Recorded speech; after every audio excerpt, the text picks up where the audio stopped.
Siyempre sa mga may problema sa puso, may problemang pinagdadaanan, run to me, love me, Kathy G will always be here for you. Ayan. Hello ka-vibes! Ayan na, naku po, Friday na naman. Siyempre, maulang biyernes pa rin sa inyong lahat. Naku, isang linggo po nating naranasan ito mga pag-ulan na ito. Kamusta ka naman, ka-vibes? Ayan ha, maulan pa rin pero hindi na kagaya ng mga nagdaang araw. Kaya yung iba napilitang pumasok para sa mga unfinished na trabaho. Kumbaga, ano ba yan? Isang araw na lang, hindi pa kinumpleto. Oo, pero para sa mga eskwelahan, para sa mga estudyante, naku po, kompleto-kompleto ang kanilang araw. Ang kanilang linggo na walang pasok. Although, hindi naman porket walang pasok ay wala na talagang ginagawa dahil may mga asynchronous activities, may mga online classes pa rin na ipinatutupad. Ayan. Pero, yun nga, yung iba, walang choice but to go to work, napilitang pumasok. Oo, syempre, lalo na yung mga nasa private companies. Pero yung mga nasa gobyerno, merong iba pa rin naman na kailangan mag-report sa trabaho. Kailangan pa rin na pumasok. Ayan. Parang bata lang yan napipilitan kuminsan. Di ba pag pinapakain natin yung bata, pas ayaw niya, di ba, pilit pa rin. Pinapakain pa rin ng magulang kahit ayaw kainin yung gulay na pinapakain mo. Ganyan lang yan eh. Ikaw ba ka-vibes? Kailan ka ba huling napilitang gawin ang isang bagay? Ayan na, yung parang ginawa mo na lang yan dahil kailangan mong gawin 'di ba? Kahit na napipilitan ka na, kahit na you're not happy dun sa ginagawa mo, sige na lang, gusto nyo 'di ba? Yung parang ganon, gusto mo yan di pagbibigyan kita sa gusto mo para lang wala na maging problema, para na lang magkaroon na lang ng ikasasaya na lang ng lahat, na tahimik na lang. And one good example dyan, yung 'di ba yung papasok ka sa college, na kahit ayaw mo yung course na yon dahil gusto ng mga magulang mo itong kurso ng kunin mo dahil parehas nito, parehas kami ng kurso, yung mga ganun ba, pero napipilitan ka. Or yung ayaw mo dun sa tao pero pilit na ipapakasal sa'yo or pilit na ito mas gustuhin mo, mas mga bibigyan ka ng magandang buhay nito, yung mga ganun bagay, di ba? Dumaan ka ba sa ganyan ka-vibes? Yung ipinilit sa'yo na mahalin yung isang tao na hindi mo naman gusto, na hindi mo naman mahal? Ayoko nga, pero dahil kagustuhan niya na magulang mo at masunurin ka naman, sige na nga, kung diyan kayo masaya. 'Di ba, ka-vibes? Nako po, yan po ang ating poproblemahin ngayong araw na ito. Nako po, paano mo ba ipagpapatuloy ang buhay kung hindi ka na maligaya? Ay, parang ginagawa mo na lang yung bagay na yan dahil kailangan. Pero deep inside, you're not happy anymore. Ang sad. Kasi hindi ka rin magiging productive pag gano'n, diba? Welcome to Love Me, Kathy G. Ayan, kasama niyo na naman po ako, ang gabay niyo sa Usaping Pag-ibig, Kathy G. All the way until 3 p.m. po tayo magkakasama-sama. Problema mo po, problemahin ko. Hindi lang po ako dahil kasama natin ang mga ka-vibes po natin na mamomroblema ng iyong problema. Ayan, hello po sa mga ka-vibes po natin na hayahay sa kanilang mga tahanan. Ayan, sa mga nakikinig po sa kanilang mga tahanan, thank you so much sa inyong pakikinig, ka-vibes ha. Ikaw na talaga.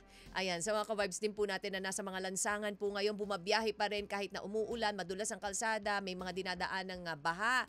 Hello po sa inyo dyan, talagang ganyan. Napipilitan tayong kumayod para syempre sa kinabukasan din natin, para sa ating mga pamilya. Okay lang yan. Smile ka na lang dyan, ka-vibes. Ako na lang bahala sa'yo. Sasamahan kita, ha?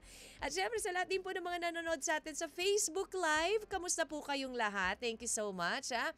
Sa pagsama po sa akin. Ayan, dyan ka lang, ha? Ang mga OFWs din po natin na nandyan sa ibang bansa at todo kayod kahit na alam mo yung hirap, napilitan din umalis mangibang bansa pero kailangan para sa pamilya. Nako, saludo po kami sa inyong lahat, ka-vibes. Huwag niyo po akong, syempre, huwag kayong bibitiw, ha? Samahan niyo ako. At syempre, tayo po yung napapakinggan sa 102.3 Baguio and 97.5 Jensen. Kaya ka-vibes, sama-sama po tayo.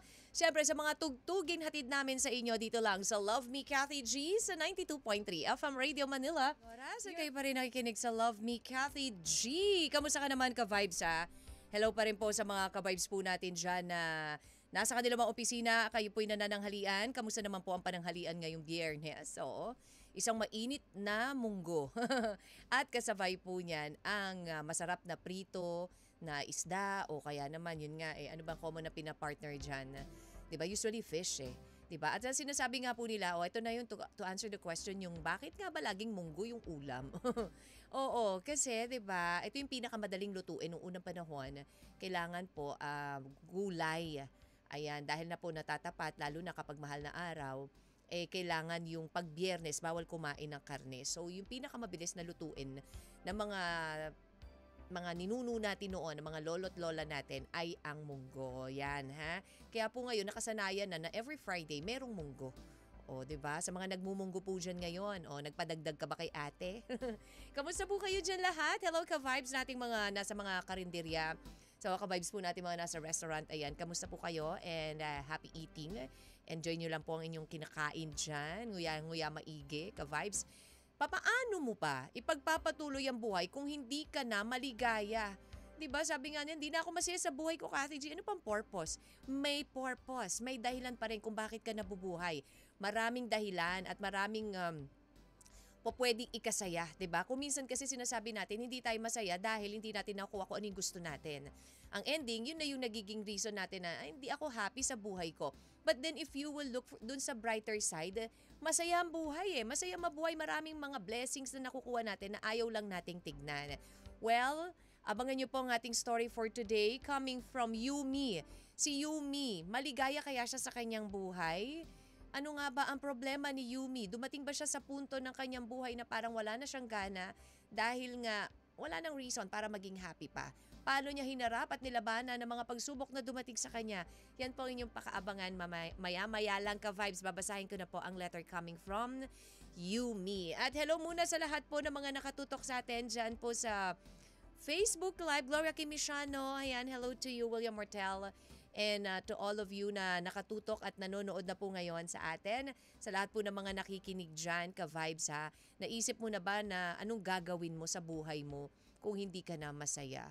'Di ba? 12:50 po ang ating oras, kaya ka-vibes, dyan ka lang po ha.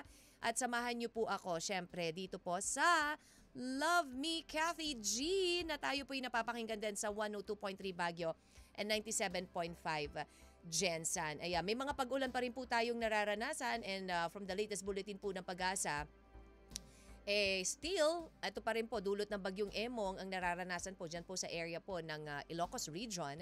And dito naman po sa Metro Manila, Calabarzon and the rest of Luzon and Occidental Mindoro, ay ito naman po ay dahil pa rin po sa habagat. Same thing with Western Visayas, Mimaropa, Camsur, at ganun din po sa rest of Visayas and Bicol Region. Ito po yung mga habagat 'di ba? And sa Mindanao. Kasi nga po kung minsan ito yung talaga nagdadala ng malakas na pag-ulan, itong hanging habagat na ito. Kaya po mag-ingat pa rin po tayo mga ka-vibes. Kung saan man kayo pupunta ngayon pong weekend, doble-triple pag-iingat po. At kung wala naman po talaga mahalagang pupuntahan, might as well stay at home para safe po tayo. Dahil syempre may mga areas pa rin na dadaanan natin na mabaha May mga areas pa rin dyan na mga hindi pa rin nagsusubside agad yung tubig. At ang ulan ay pabugso-bugso pa rin. So, hindi natin alam ang pwedeng maging cause nito. Hi to my wifey Beth Garcia. Shout out po Saldana family and of San Isidro, Nueva Ecija. And Garcia family of Valenzuela, Santa Rosa, Nueva Ecija, sabi ni Bernard Laurejas. Hello Bernard, at sa lahat pa rin po na mga nakikinig at nakatutok ngayon, ka-vibes dyan ka lang. The letter is from Yumi. Dear Kathy G, magandang araw po sa lahat ng mga nakikinig at nanonood sa inyong himpilan. Isa po ako sa inyong masugid na taga-suporta. Nais ko rin pong magbahagi ng kwento tungkol sa aking pamilya na sana'y kapulutan ng inspirasyon, lalo na ng mga kababaihan na maging matatag sa lahat ng pagsubok sa buhay. Itago niyo na lang po ako sa pangalang Yumi, hindi ko tunay na pangalan, mula sa grupo ng Proudly Filipino, Uniquely Filipino o Uniquely Chinese Filipino, Chinese community ng Binondo, Maynila. Oo, Kathy, feel shy ako. May kaya ang pamilya namin. Dahil maraming negosyo dito sa Pilipinas sa mga magulang ko, kaya nakapag-aral ako sa magandang eskwelahan. Nakapagtapos ako ng kolehiyo sa kursong Business Management, kaya nakapag-graduate ako na ang nagpatakbo ng negosyo namin. Naging maayos naman ang business career ko at mas napalago ko pa ang aming mga negosyo. Dahil sa sobrang busy ko at kailangan kong pumunta from one business to other, ay kinailangan ko na ng isang driver. Para hindi na ako mapagod sa pagmamaneho, nag-hire ako ng personal driver dito at dito ko nakilala si Alan. Nirefer siya ng isa sa mga tauhan ko, Kathy. Halos kasing edad ko lang si Alan. Noong una, hindi ko akalain na driver ang a-applyan niya, Kathy. Kasi matangkad, matipuno at may itsura din itong si Alan. Dahil okay naman ang records niya at alam naman niya na pasikot-sikot sa Maynila, kaya tinanggap ko siya. Dahil sa araw-araw kaming magkasama, simula umaga, minsan pa nga ay madaling araw, hanggang gabi ay unti-unti akong napapalapit sa kanya, Kathy. Napalapit ang loob ko kay Alan dahil likas sa kanya ang kabutihan at sobra niyang maalalahanin. Hanggang sa na-in-love ako sa kanya. Sabi nga nila, kahit pang ano ang estado mo sa buhay, basta sa ngalan ng pag-ibig ay hindi mo na alintana kung ano man ang sasabihin ng iba. Oo, Kathy, dahil bukod sa aking mga kaibigan ay higit na mas tutol sa relasyon namin ni Alan ang aking sariling pamilya. Ayaw nila kay Alan dahil mahirap lang daw ito at isang hamak na driver lamang. Pinilit ng pamilya ko na maghiwalay kami ni Alan dahil meron na daw silang napupusuan na mapapangasawa ko. Sa makatuwid, Kathy, gusto nilang i-fix marriage ako o ipakasal sa taong hindi ko naman mahal at kakilala. Ang dahilan nila sa pag-arrange nila ng aking kasal ay para daw, sabi ng mga magulang ko, para daw hindi masayang ang pinaghirapan nilang negosyo. At nang hindi ako gamitin lang ng lalaking gusto ko. Tutulman ako, Kathy, wala akong magawa kundi sumunod na lamang sa kanila. Hanggang sa dumating ang araw na mismong kasal ko, sa simbahan ko palang makikilala at makikita ang mapapangasawa kong si Sian. Kahit sobrang bigat sa akin, Kathy, sinunod ko ang gusto ng mga magulang ko. Pinili nila si Sian dahil isa sa mga sumusuporta sa mga negosyo namin ay ang pamilya niya. Nagpakasal kami ni Sian pero sa halip na magrebelde ako ay mas pinili ko na lang na sanayin na mamuhay kasama si Sian. Hindi naman ako nagkamali dahil natutunan ko naman siyang mahalin, Kathy. Hindi nagtagal, nabiyayaan kami ng 2 anak. Pero kahit na mag-asawa kami, parang ako lang mag-isa ang nagdadala ng aming pamilya. Kathy, ako lang lahat ang nagdadala pati sa mga negosyo namin. Parang magkaroon siya ng responsibilidad. Inilagay namin siya sa logistics department. Dahil ayaw rin naman ni Sia na humawak ng mas mabigat na role sa aming mga negosyo. Kahit na binigyan namin siya ng responsibilidad sa kumpanya, ay hindi pa rin niya maiwasan ng mga kasino at laging tumambay kasama ang mga barkada. Kinausap ko siya tungkol sa mga gawin niya dahil gusto kong mag-spend time with my children. Pero hindi siya nagbago. Hanggang sa dumating ang oras na nawalan na ako ng gana sa kanya, Kathy. Madalas na rin kaming mag-away dahil hindi na kami nagkakaintindihan sa mga ginagawa niya. Kahit masakit sa akin, lalo na sa 2 kong anak, Kathy. Nagdesisyon ako na makipaghiwalay na lang. Na sinang-ayunan naman agad ni Sian. Bata pa ang mga anak namin na maghiwalay kami ni Sian, ang ex-husband ko.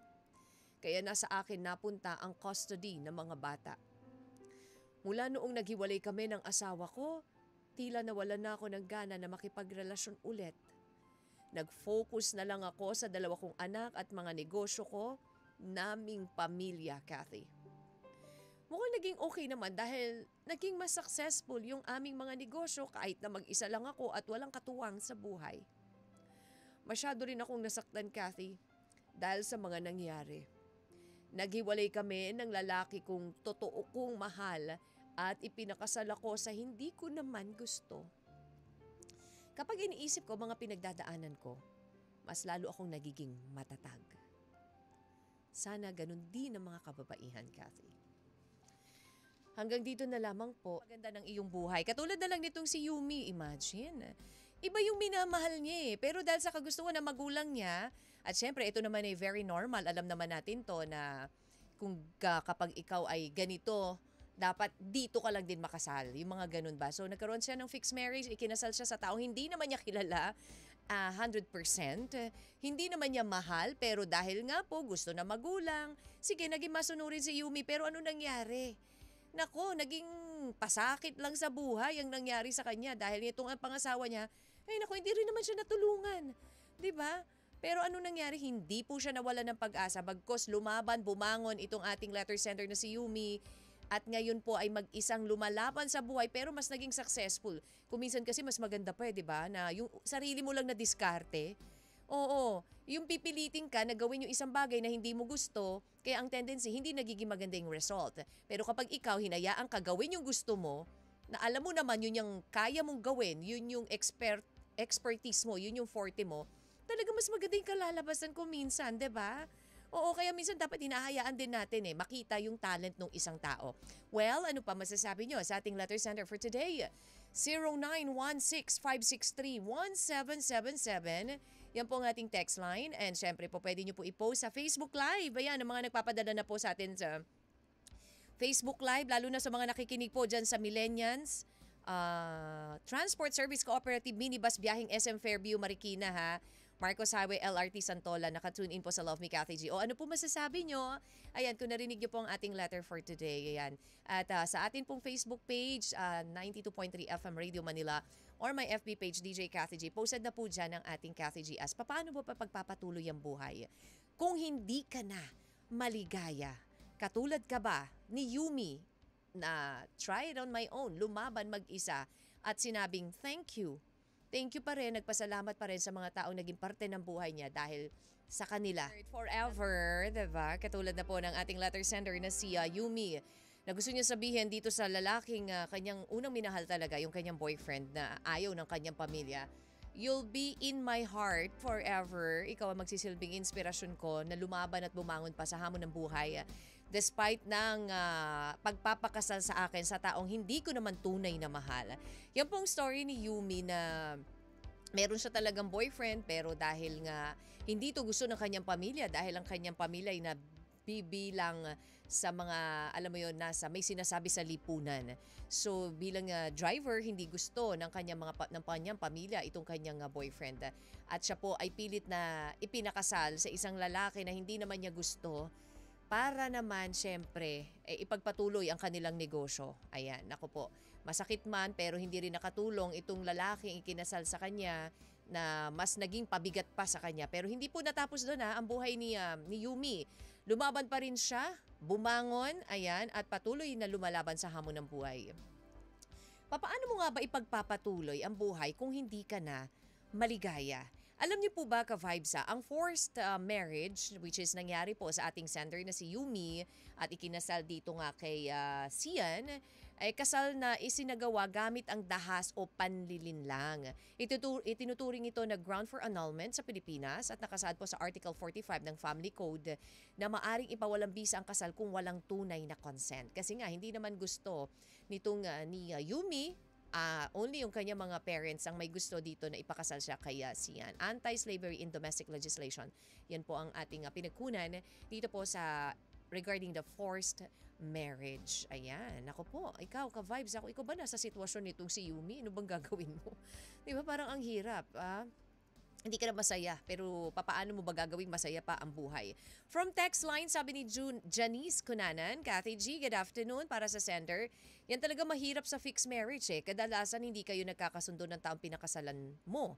Hindi ka namin masisisi kung napipilitan ka makipaghiwalay o napilitan ka makipaghiwalay sa lalaki pinakasal sa'yo.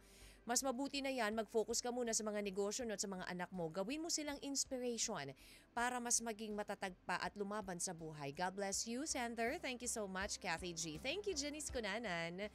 And this one naman coming from Fire Just Real from Facebook. Kaya ang kahalintulad ng isang blankong papel ang tunay na tin ng isinilang tayo sa mundo habang lumalaki tayo, napuna ng blanco at unti-unting nagkakulay ang buhay natin. May pigat may saya at ilan halos pasan palagi ang daigdig para maging masaya tayo sa kabila ng mga pagsubok. Ayan, dapat ikaw mismo may lakas tapang at paniniwala sa lahat ng kayang pagtagumpayan. Nasa era na po tayo na halos itinuturo na sa atin ng katamaran. Totoo naman yan, 'di ba? Isang click lang, makukuha mo na gusto mo, malalaman mo na info. Sa madaling salita, mabilis na magpag-usad na para bang pagtulog mo, January pa lang, tapos pagkagising mo, December na. In short, wag mong tambayan ng isang bagay kung alam mo naman na lungkot ang hatid nito. Correct. Ayan na, pwedeng damhin ng sakit pero dapat manaig ang sariling patuloy lang, laban lang at kapit lang sa itaas. Shoutout po kami dito, De Paro, North Caloocan. JC Graphic Sublimation, namely Ate Jelly, Clarissa Murray, Maki, and Amy, and of course, Jemar, ang kanyang my loves. Thank you, Fire Jezreel. Hello, William Mortel. Hello, Romina Gadjali. Good afternoon to you and also to Miss Altesa Sino Cruz. Stand by Miss Sari Lerma and William Mortel at sa lahat pa rin po ng mga nagbibigay ng kanilang reaksyon at payo for... Siyempre, ang ating sender na si Yumi. Diyan ka lang ka-vibes ha. 0916-563-1777 sa lahat po ng mga hahabol pa ng kanilang payo at reaksyon. At siyempre, huhula po ng ating title for today. Naku, kung meron ka na in mind, ipadala mo na yan ka-vibes. Kasabay ng iyong reaksyon at hula na title, who knows, baka ikaw ang una na makasagot at manalo ng 500 pesos. Kaya, tuloy lamang po tayo ka-vibes ha sa ating tugtugan. Kaya wag kang BBTU. Hello naman sa mga nagpopogiam na boss. Ayan. Hello din sa inyo dyan. Maraming salamat sa iyong pakikinig. Ayan. Ayan sa inyong lahat. Thank you so much. Ka-vibes. Smile naman dyan ha. At tuloy pa rin po ang tugtugan. Siyang tunay. Oo, dito lamang po sa Love Me Cathy G sa 92.3 FM Radio Manila. Your favorite music radio. Ka-vibes. Hindi sila magka-level ng estado sa buhay at siya ay pinakasal kay Sian. Pero si Sian ay hindi naging mabuting provider, hindi naging mabuting ama sa kanilang mga anak dahil gusto lang nito, yung sarili niya lang ang intindihin. So Cathy G, might as well, maghiwalay na lang kami at buhayin ko na lang ng sarili ko ang aking mga anak, ganun din ang aming negosyo. Sabi niya, alam niyo po ba ka-vibes ang Republic Act number 11596 o Anti-Child Marriage Law, ito yung bawsi din, ay mahigpit na ipinagbabawal nito ang anumang kilos na nagpapadali, nag-aayos o nagsasagawa po ng child marriage, pati ang cohabitation kasama ang menor de edad. Ang paglabag dito ay maaaring parusahan na 12 taong kulong at multa na 40 to 50,000 pesos ka-vibes. Ayan, so naku po, hindi pwede yung pipilitin kapag gano'n, lalo na kapag minor pa. This one coming from text line, ang mga reaction po natin from text line sa Engineer Tadeus Conti, Cathy G. Ang tanging mapapayo ko sa iyo, Yumi, ay dumulog ka sa hukuman upang mag-file ng annulment. Sabi ng Diyos, kung saan ka nadapa, doon mo simulan ang pagtindig. Nais ng Diyos na lumasap ka ng ligaya. Una, sa Diyos lamang ang tunay na kaligayahan, kaya't kumapit ka sa Kanya, ngunit bilang tao, sikapin mong humakbang muli kahit pa isa-isa lamang at mabibigla ka sa susunod pala na likong daan, naroroon na ang hinaharap mo. Manalig ka lang sa Diyos, alalahanin mo sa likod ng kulambong ng mga ulap ay may bughaw na kalangitan at gininto ang liwanag ng araw. Amen to that. Wow, napakalalim naman ito, Engineer Tadeus Conti. Batiin mo ang umaga na may ngiti sa iyong labi ayon sa scroll ni Ogmandino, The Greatest Secrets of Life. Wow, we'll check on that ha, The Greatest Secrets of Life. Thank you, Engineer Tadeus Conti. Ayan, amen po sa inyo pong napakagandang at very biblical na payo for Yumi. Maureen Abba says, Cathy G is the place to be. Cathy G, how are you? I'm good. Thank you, Maureen. Para po kay Yumi, mabuti naman na makipaghiwalay ka na sa asawa mo na hindi naman po nakakatulong sa iyo at sa mga negosyo nyo. Mas naging maayos pa nga lalo ang buhay mo nung nagkahiwalay kayo Hindi ka man po nag-iisa niyan dahil andyan naman po ang mga anak mo. Good luck na lang po. Yun lamang po, Miss Cathy G. And I thank you. Thank you so much also. At ingat ka din, Miss Maureen Ava.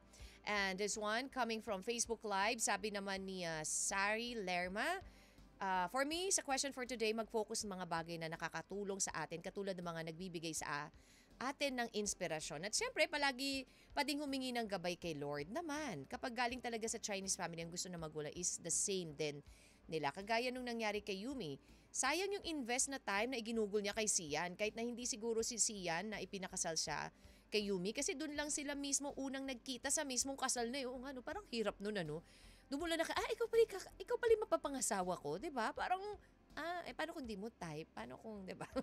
Ganun na nga, hindi niya nga gusto Hindi man lang sila binigyan ng parents sila ng chance na magkakilala. Yan tuloy na uwi din sa hiwalayan. 'Di ba? Nakulangan lang po ako sa effort ni Alan para ipaglaban ng pagmamahalan nila ni Yumi. Yes, yung kanyang first boyfriend. Kasi syempre bilang hindi kaya ni Alan dahil yung estado ng buhay ni Yumi masyado mataas. Sayang, nanghihinayang po ako sa love story nila. Yun lamang po. Thank you, Miss Sari Lerma. And kung ako sa sender, tuloy lang ang laban niya kahit siya na lang ang mag-isa. At dasal sa itaas, makakaya niya rin ang pagsubok sa mundo. Thank you, William Mortel. At sa lahat pa rin po ng kanilang mga nagbibigay ng reaksyon at payo for Yumi, thank you, ka-vibes. Ayan.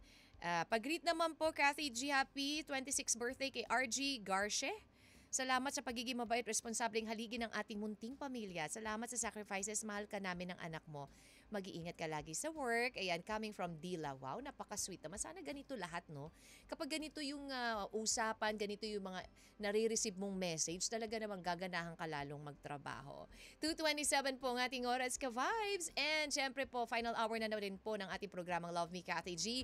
Sa pagbabalik ko po ang ating final advice. Kaya dyan ka lang, walang bibitiw. Manatiling nakatutok dito lang sa Love Me, Kathy G. Sa 92.3 FM Radio Manila. Your favorite music radio. Ka-vibes. At syempre dito na po tayo sa ating final hour ng programang Love Me, Kathy G. Again, ang ating pong center na si Yumi. Nakakasadman dahil hindi nakatuluyan ni Yumi yung taong talagang tunay niya minamahal dahil siya po ay pinakasal sa isang tao na hindi naman niya gusto. But then, wala siyang magagawa dahil yun ang gusto ng kanyang pamilya. Pero hindi doon natapos dahil hindi rin naging masaya ang kinalabasan ng kanilang pamilya. Dahil ito pong si Sian na ipinakasal sa kanya, nakilala niya lang doon mismo sa araw ng kanilang kasal at hindi rin naging responsable. So might as well, tapusin na lang yung pagsasama namin, Kathy G. Mamuhay mag-isa kasama ng aking mga anak at ituloy ang aming negosyo. Ayan. Sino to? Si Tricycad, Bower Max. Ayan, practice po ng Tagalog. Ayan. Anyway, sige. Practice tayo sa malapit naman na ang buwan ng wika. Oo, kaya susunod na yan. Tayo'y magtatagalog, tayo magsasalita ng Tagalog para mas maintindihan ng lahat. Ayan. Anyways, maraming salamat po sa lahat po na nagbigay ng kanilang reaksyon at payo for Yumi. And doon sa mga hindi ko na po nabasa, I'm sorry, pasensya na po, but we still have, on Monday naman, magkakarinigan po ulit tayo. Alam nyo, ang kasiyahan ng buhay ay nakasalalay din mismo sa ating sarili, 'di ba? And kung gugustuhin lang natin, kailangan lang maging matatag at determinado ka para makamit mo yung happiness na gusto mo. And for you, Yumi, believe ako sa tapang at lakas ng loob mo. And I'm sure yung attitude mo na yan na meron ka, hindi malabo na mas maging successful ka pa sa buhay kasama ng mga anak mo. Hindi lang katatagan bilang isang ina ang ipinakita mo, kundi katatagan ng isang babae na may maninindigan. You know what? Happiness is a choice. Kung gusto natin maging masaya, mangyayari ito basta't gugustuhin lang natin. Thank you so much, ka-Vibe, sa pag-share mo ng iyong story sa amin. And sa mga gusto pong mag-share ng kanilang story, email lang po lmtkathyg@gmail.com or mag-PM po sa 92.3 FM Radio Manila. And ako, congratulations! Meron po tayong winner! Ayan dahil po ang ating title for today ay Fixed Marriage. Congratulations to you, Janice Cunanan. Ayan from New Cabalan, Olongapo City. Ayan, ang sagot niya, Fixed Marriage. Again, congratulations sa iyo, Janice Cunanan. Antayin mo lang ang iyong 500 pesos na ipapadala through GCash. Okay? And syempre, hindi po matatapos ang itong araw na ito kapag hindi nyo nakasama ang susunod na programa. Syempre, na magbibigay saya sa inyong lahat ang Banana Crew! Siyempre naman, magandang afternoon kay Ate Cathy at sa lahat ng ating mga ka-vibes na nakatutok ngayong araw ng Biyernes. Correct, diba? Sobrang bilis, ate. Totoo. Parang kakakita lang natin ng Monday kasi nga, diba, nag-off ako ng Saturday, Sunday. Tapos ngayon, tapos na naman itong isang buong linggo na ito. At hindi lang yun, ilang araw na lang matatapos na ang buwan ng Hulyo, papasok na ang buwan Judith. Judith. Tama, Si Judith. Hindi, papasok na ang mga Diba may paniniwala na pag buwan ng August, sabi ng mga kaibigan at ka-vibes ating mga Chinese, Ghost Month. Oo. I think yung Ghost Month nasa mid part pa ng August until third week ng September siya. Talaga? Kasi naalala ko, sabi sa akin ni Jay, uy, swerte mo kasi hindi aabot sa birthday mo yung Ghost Month. Wow. Diba? Sa third week. So I think it's the last week of August or the third week of August up to the third week of September. Yung paniniwala nila, 'di ba? Parang I remember sa Bawal mag-open ng negosyo, negosyo, kumbaga diba? palagpasin muna 'yon Correct. para lucky, even yung paglipat ng bahay. Totoo, ang daming Oo, bawal ang daming bawal. Pero syempre, Ikaw ba 'di ba? nagawa mo ba? So sumusunod ka ba sa mga ganon? Pinaniwalaan, yes. Oo, wala namang masama kung Exactly. sumunod. Correct. Tsaka syempre, 'di ba, aware naman tayo na ang mga ka-vibes natin ng mga Filipino Chinese, sila yung talagang yung mga may paniniwala sila na parang pagdating sa negosyo, yung luck, yung swerte talaga. Totoo naman yan. So why not? Kita mo naman, di ba? Yes, talaga Oo. naman. We love you po. Yes. Oo. At syempre, katulad lang kanina, yung ating letter na binasa is Phil Chai. Oo, di ba relate much pa rin sa August? Totoo. Sa paparating na buwan ng Agosto. Ayan. Okay, paano mo ba ipagpapatuloy ang buhay kung hindi ka na maligaya? Ay, hindi pwede. Tutuloy mo pa ba? Kung hindi ka na happy sa ginagawa mo? Hanggat ako ay araw-araw na dumidilat ang mata, gumigising ng energetic, whatever the problems, challenges in life, I believe kailangan kong bumangon all the time, always. Not only for myself, but of course for my family and yung mga tao na naniniwala sa akin. Simple yung pagiging radio jock natin. Diba? Feeling ko hindi ako magsistick at magtatagal sa trabahong ito. Hindi naman dahil sa sweldo eh. Wala naman tayo dun sa sweldo Dun na sa passion. Bukod sa passion, I remember, I'm sure kahit ikaw, marami ka natatanggap ng mga random messages na private na nagsasabi na, ate, alam mo, nung time na down ako, nung napakinggan kita, parang ikaw yung nagbigay para ipagpatuloy ko yung buhay to keep me going, Totoo still going. naman. Yun, wala yung bayad. Pero pag nakakabasa ako nun, nasa right path ako. At feeling ko, hindi ko naman alam na sa araw-araw na ginagawa natin bilang radio DJ, kung meron ba tayong natatouch na mga puso, mga buhay, malaking bagay yun for me. Exactly. Kaya hindi mo rin pwedeng sabihin na hindi ka maging masaya kasi ikaw naman mismo ang pwedeng gumawa ng kaligayahan mo eh. As diba? what you've mentioned, happiness is always a choice. Exactly. Nako, kaya naman magandang usapan pa rin po ang inyong matutungayan, of course, sa susunod na programang Banana Crew. Kaya walang bibitiw ka vibes. Tutok na dito sa 92.3. FM Radio Manila. Your favorite music radio, Ka-Vibes! And that is called Courage with Grace. Of course, kasama na rin po Ayan natin na! ngayon